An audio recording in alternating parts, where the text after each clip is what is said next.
In a future world, terrifying creatures erupted from underground without warning, tearing through human civilization with unstoppable force. Strangely, these monsters seemed bound by some mysterious limitation. They never crossed into areas above 8,000 feet in elevation, as if an invisible barrier kept them out. Nina, a scientist, was drowning in despair, but clung fiercely to the belief that humanity could fight back. She worked day and night, yet the monster's impenetrable outer shell remained an unsolvable mystery. Will and his son were barely surviving in the high altitudes of the Rocky Mountains. 3 years passed, and his son's altitude sickness grew worse. To make things even worse, the boy's respirator filter suddenly failed, and their medical supplies were nearly depleted. With no other options left, Will had to risk descending the mountain, but entering a monster-infested city alone meant almost certain death. In desperation, Will formed a bold plan. He went to Nina's home, hoping she would accompany him to a hospital halfway down the mountain. Nina had once been saved by Will in a life-or-death moment, a debt she never forgot.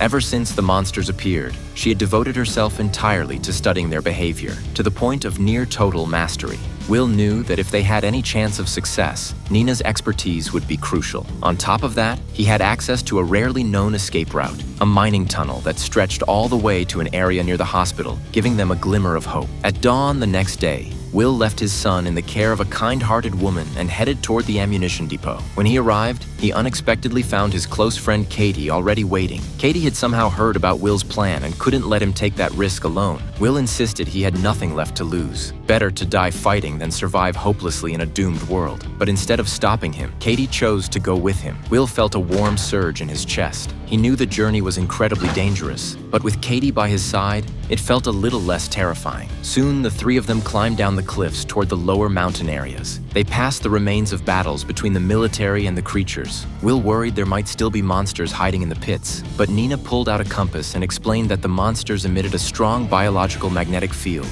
If the needle didn't move, they were safe. They crossed the 8,000-foot line and entered monster territory. Immediately, they began scavenging for supplies. Will found a grenade launcher and handed it to Katie. Nina picked up a piece of monster shell. After gathering what they needed, the three of them continued toward the hospital.